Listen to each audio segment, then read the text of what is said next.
Suatu ketika dahulu, tinggal seorang lelaki miskin dan hodoh bernama Si Luncai di hujung kampung di kerajaan Indrapura. Dia sangat menyanjungi raja di negeri itu dan memasang impian untuk menatap sendiri wajah sang raja. Hmm, Kalaulah aku ni kaya raya, tak perlu aku buat kerja macam ni. Ha. Kalau aku jadi raja pun macam menarik juga. Tapi apa yang raja sedang buat ya? Adakah raja sedang pergi mana? Ataupun dia sedang menunggu kuda? Ataupun dia sedang tidur? Kalau aku jumpa raja kan seronok. Tuan Puteri bersama pengawal istana berjalan di sepanjang jalan kampung. Dia kelihatan tertarik melihat kedai yang menjual kain sutera. Tuan Puteri, marilah singgah ke kedai kami. Kami menjual kain sutera yang sangat berkualiti. Wah, lihat betapa cantik. Sungguh indah kain sutera ini. Beta rasa beta sangat memerlukannya untuk majlis rasmi akan datang. Tuan Puteri, ini adalah kain sutera terbaik yang kami miliki. Warna dan coraknya sangat sesuai untuk majlis Tuan Puteri. Wah, baiklah jikalau begitu beta akan ambil yang ini. Berapa harganya? Tuan Puteri, padi di sawah masak berseri, senduduk hutan di tepi titi. Jika Tuan Puteri sudi membeli, harga istimewa akan diberi. Tuan Puteri, harganya sudah tentu berpatutan bagi kain seperti ini. Kami berbesar hati untuk memberi potongan harga istimewa buat Tuan Puteri.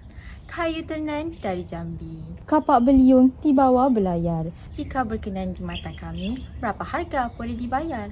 Tuan Puteri, buah langsat masak setangkai, pohon mempelam di tepi laman, kain sutera indah dipakai, 100 dinar harga tawaran. Embun sisa di puncak awan. Angin berpuput menyapa laman. Harga diberi sangat berkenan. Beta terima dengan rasa aman. Si Luncai yang kebetulan berada di situ untuk bersia-sia berhenti seketika. Dia tertarik melihat kehadiran Tuan Puteri dan pengawal istana. Itu Tuan Puteri. Aku tidak pernah melihatnya dengan mata aku sendiri. Dia buat apa di sini ya? Ketika itu, dia tiba-tiba mendapat idea yang bernas. Maafkan saya tuanku. Nama saya Luncai. Saya datang daripada tepi hujung kampung tu. Oh, Luncai. Ada apa-apa yang boleh beta bantu? Tuan Puteri, mari kita pergi. Jangan hiraukan si miskin yang hodoh ini. Betul tu Tuan Puteri. Baiklah, ayo kita beransur. Baiklah, mari. Tunggu dulu Tuan Puteri, saya ingin menyatakan sesuatu. Setelah Tuan Puteri dan pengawal berlalu pergi, Si Luncai kembali ke kampung dengan masih teruja dan tidak sabar untuk berkongsi berita dengan penduduk kampung. Daun mengkudu bercabanglah cabang, tempat temasya rumah kerenggang. Itu kan si Luncai. Anak ayam lari berkeliaran di tepi titi. Hei Kudir, kau kena dengar satu pesanan. Ada benda kau kena tahu ni. Naik perahu menyusul sendayan. Matahari terbenam, langit berseri. Apa dia si Senah tempayan? Bawa berita mengalahkan lari. Apalah dia si Senah ni? Bawa berita, kalau boleh, berita hari ni semalam dah bagi tahu. Ish, kau ni Kudir, kau kena tahu satu benda ni. Kau tahu tak si Luncai tu? Yang tinggal dekat hujung kampung tu, yang sebelah parit tu. Apa dia si Senah? Yang tinggal sebelah parit tu. Dia tu. Orang kata dia telah buat macam orang tak betul. Kalian mesti tidak akan percaya. Tadi aku pergi pasar, aku jumpa Tuan Puteri. Tuan Puteri itu seorang yang cantik, anggun dan menawan. Mana mungkin kamu jumpa dengan Tuan Puteri? Kamu mesti berimajinasi. Ini mesti hayalan kamu sahaja. Hai Luncai, Tuan Puteri tak akan datang ke kampung kita. Kalau Tuan Puteri datang pun, dia mesti tak akan terserempak dengan kamu. Tidak, aku bercakap benar. Aku tak berbohong. Hai Luncai, kalau betul Tuan Puteri datang ke kampung kita, buktikan. Bawa Tuan Puteri jumpa kami. Kalau tak, mesti yang kau nampak tu bukan Tuan Puteri. Mesti bayang-bayang pokok je. Betul? Hei, patut kau simpan cerita ni sebelum tidur lah, sebabkan cerita ni tak betul ni. Akan aku buktikan suatu hari nanti. Beberapa hari kemudian, si Luncai dengan penuh keberanian dan menggunakan helah datang ke istana untuk menyatakan hasratnya.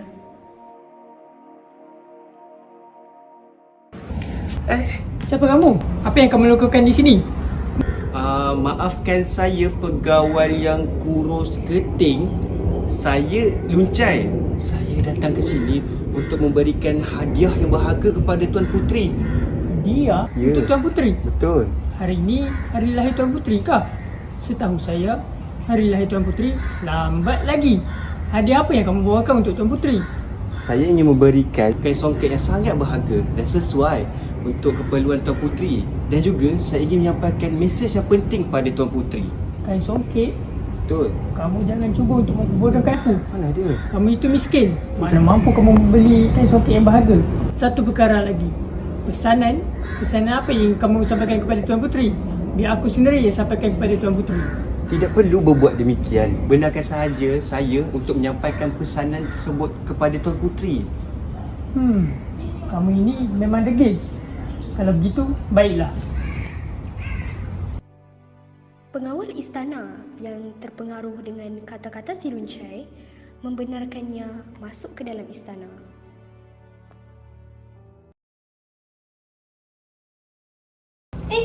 Luncai, apa yang kau lakukan di sini? Tuan Puteri, Patik hanya untuk menyatakan perasaan Patik pada Tuan Puteri. Sebenarnya, Patik datang untuk mengahwini Tuan Puteri. Dan sebagai hadiah, Patik membawa kain songket ini kepada Tuan Puteri. Mengawini better? Apa kau ingat perkahwinan ini satu permainan? Ketika itu, Raja datang untuk melihat apa yang menyebabkan kekecohan di dalam istananya. Anak dia, ada apa kecoh-kecoh ni? Apa yang telah terjadi? Siapa si Hodo yang miskin ni? Nama dia Luncai, ayahanda. Luncai? Nama jenis apa itu? Apa yang dia lakukan di sini? Di istana Beta yang megah lagi cantik ni. Ampun tuanku, hamba Luncai. Hamba datang kemari untuk mengahwini Tuan Puteri. Tapi sebelum itu, hamba ingin menyatakan sesuatu dahulu. Hamba merasakan wajah tuanku mirip seperti wajah arwah ayahanda Patik. Berani kau membekecilkan Beta? Kau ingat muka Beta ni, wajah Beta ni wajah awam ke? Bukan malah kau telah menggoda anak dan Beta. Akan tetapi kau telah menghina muka Beta. Pengawal, tangkap si Luncai ni dan humban ke dalam laut untuk hukuman mati. Ampun tuanku, Patik boleh jelaskan. Sudah terlambat. Tolong. Derajat perahu boleh diundur. Derajat kata buruk padanya. Ampun Sekarang, aku. humban ke dalam laut. Tolong, lepaskan aku. Bukan si Luncai. Ish, aku kena bagi tahu Kudin ni. Hei Kudin. Tadi kau nampak tak apa aku nampak? Ish, tadi aku nampak si Luncai tu dibawa oleh pengawal ke tengah laut. Kau tahu? Kau rasa kan apa yang agak-agak dia dah buat? Aku rasa kan dia mesti telah melakukan sesuatu yang menyebabkan raja murka.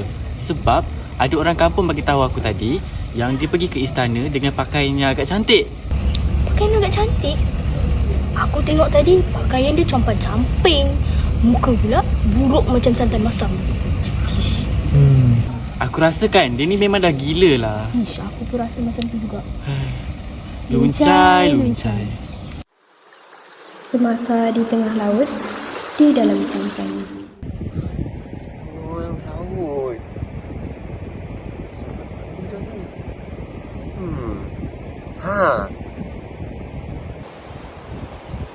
Ada apa Luncai? Hai.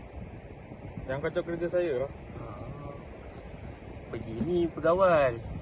Perjalanan ini amatlah panjang dan juga membosankan. Apa kata kalau kita bernyanyi nak tak? Apa? Bernyanyi? Ya, sebab perjalanan ni amat panjang dan juga membosankan. Kamu Jadi, ni, apa kata kalau kita bernyanyi? kamu ni sudah gila ke si Luncai? Bagaimana tuan hamba? Menarik juga. Menyanyi merupakan satu bakat yang harus aku pendamkan. Kalau begitu, baiklah. Mari kita menyanyi. Sikap si Luncai, biarkan sikap si Luncai, biarkan ada rumah tidak dijaga, ada anak tidak dilatih, ada ternakan tidak dibela, ada kebun tidak ditanam, ada cerdik tidak selidik, ada belajar kepalang ajar, ada mengaji tiada mengkaji, ada mata tiada kuasa, ada kuat tiada buat, ada kuat tiada buat. Biarkan si Luncai terjun dengan labu-labu. Alamak! Si Luncai dah terjun dengan labu-labunya. Biarkan. Si Luncai dah terjun dengan labu-labunya. Apa? Tak guna kau si Luncai. Weh! Tak guna kau si Luncai. Pengawal terkejut akan perbuatan si Luncai dan cuba mengejarnya. Namun, usaha tersebut gagal.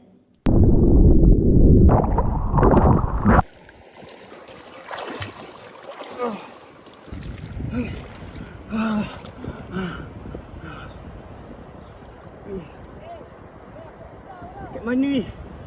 Pulau apa ni Nasib baik ada lampu ni. Tak, mesti aku dah mati lembas dekat tengah laut tadi.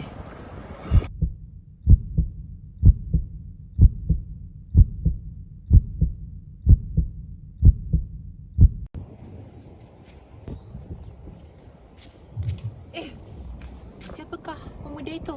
Si Luncai tersadai di tepi pantai dan didatangi oleh seorang puteri bunian. Anak muda, apa yang kau lakukan di sini dalam keadaan begini? Kau kelihatan dalam kesusahan. Siapa kamu ya? Aku adalah puteri bunian, penjaga di kawasan pantai ini. Puteri bunian? Setahu aku, mana ada puteri bunian yang pakai cermin mata? Ada. Akulah puteri bunian itu. Oh, maafkan saya puteri bunian. Aku baru saja menyelamatkan diri daripada hukuman mati. Dan aku fikir aku nak pulang ke istana. Tetapi mesti mereka mau membunuh aku lagi. Tolonglah bantu aku puteri bunian. Aku telah melihat peribadianmu, Luncai. Ada kebaikan di dalam dirimu, namun juga kekacauan. Aku boleh memberimu kuasa sakti, Luncai. Tetapi dengan satu syarat. Apa syaratnya? Kamu harus melakukan kebaikan sepanjang kamu hidup, Luncai. Kebaikan? Setuju. Baiklah. Hai si Luncai yang bernasib malang, nasibmu kini akan berubah. Buatlah baik, jangan kau lupa, berbuat jahat buruk padanya.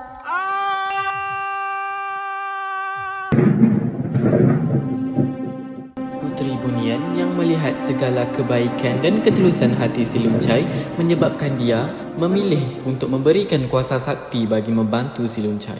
Si Luncai kini berkesempatan menyatakan hasrat cintanya kepada Tuan Puteri yang tidak sempat disampaikan dek perbuatannya terhadap raja. Si Luncai yang kini berpenampilan mewah dan kaya tiba di istana dengan penuh keyakinan dan wajah yang tampan. Tiada siapa pun yang mengenalinya seperti sebelum ini. Ampun, Tuan. Ada seorang putera raja dari kerajaan Langkasuka ingin menghadap Tuan. Putera raja? Baiklah. Bawa dia menghadap kita. Ampun, Tuanku. Ampun, Tuanku. Patik merupakan seorang putera raja dari kerajaan Langkasuka. Patik hadir ke negeri ini kerana mendengar khabar bahawa puteri raja di negeri ini sangatlah cantik dan juga jelita. Ha? Putera Raja? Benar. Dari mana suka tadi? Apa-apa pun, apakah hajat Tuan Putera datang kemari? Pokok benta dicelah dahan, jatuh tertunduk di tengah taman. Dari langkah suka, Patik datang untuk menyunting bunga di taman. Patik mendengar khabar di negeri ini terdapat seorang puteri raja yang sangat cantik dan jelita. Adakah yang Tuan Putera maksudkan itu adalah anak anda beta? Benar, Tuan Puteri Kasturi. Baiklah, beta akan panggil anak anda beta. Anak dia, kemari sebentar. Ya, Ayahanda. Anak dia, ini merupakan putera raja daripada kerajaan Langkasuka. Wah, seperti yang diperkatakan orang, Tuan Puteri Kasturi seorang yang sangat cantik dan juga jelita. Sudah tentulah, buah tidak jatuh dari pohonnya. Setelah beberapa purnama, mereka pun diijab kabulkan. Si Luncai hidup bersama si puteri dengan penuh bahagia dengan kekayaan yang ada. Disebabkan kehidupan terlalu mewah menyebabkan Luncai menjadi bongkak dan lupa diri. Oleh itu, si Luncai mula menindas orang kampung. Mana tanah aku? Ni tanah aku! Ketika itu, Puteri Bunian muncul melihat segala perbuatan si Luncai. Kau mengkhianati janjimu, Luncai. Apabila malam menjelma, Puteri Bunian muncul di dalam mimpi si Luncai.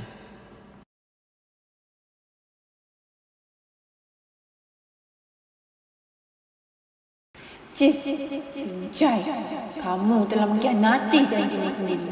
Aku akan menarik semula kuasa saktimu, Luncai. Tanggunglah sendiri akan akibatnya. Itu Kanda kah? Tetapi mengapa dia berpakaian seperti begitu?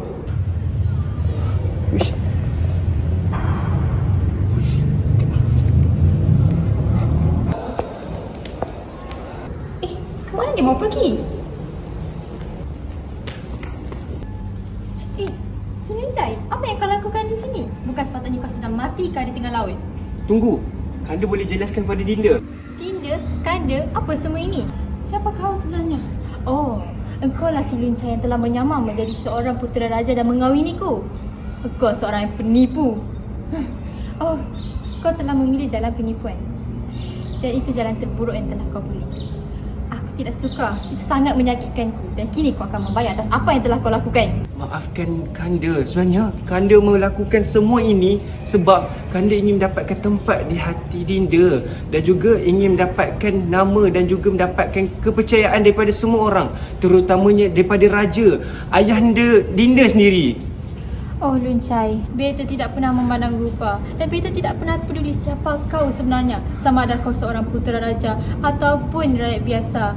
Beta tidak pernah memandang rupa atau harta. Apa yang beta pandang hanyalah kejujuran dan kebenaran. Tapi itu semua sudah terlambat. Pengawal, tangkap si Luncai. Ayahanda, kita telah ditipu ayahanda. Dia bukanlah seorang putera raja seperti yang telah dikatakan. Dialah si Luncai. Apa? Apa yang kau lakukan pada puteri beta? Berani kau melukai hati anak anda beta? Ngawal! Tangkap dia! Kali ni beta akan tupaskan dia dengan tangan beta sendiri. Kali ni Ngawal! Tangkap dia dan hukum mati sekarang! Sabar ayahanda. Jangan bunuh si Luncai. Si Luncai sudah menyesal. Mungkin ada ruang untuk pemaafan meski dia telah berdusta. Aku tak kira. Dia telah memalukan keluarga kita. Aku nak ditumpas juga hari ni. Tunggu, aku boleh jelaskan. Dengan tertusuknya lembing di tubuh si Luncai, maka berakhirlah riwayat hidupnya. Peristiwa yang berlaku telah menjadi tauladan kepada seluruh penduduk Indrapura. Maka itulah pengajaran bagi orang-orang yang tamak bahawa tipu daya dan keinginan yang serakah itu akhirnya memakan diri sendiri. Di dunia ini, semua manusia punya keinginan. Namun, jalan yang benar ialah kejujuran. Penipuan hanya sementara, tapi kebenaran akan hidup selamanya. Ingatlah wahai insan sekalian, kejujuran itu lebih tinggi dari wang dan pangkat. Jangan sesekali berdusta demi kepentingan diri, kerana akhirnya kebenaran pasti akan terbukti. Sesiapa yang menabur dusta akan menuai duri di akhirnya. Penipuan dan kerakusan hanyalah pintu kepada kemusnahan.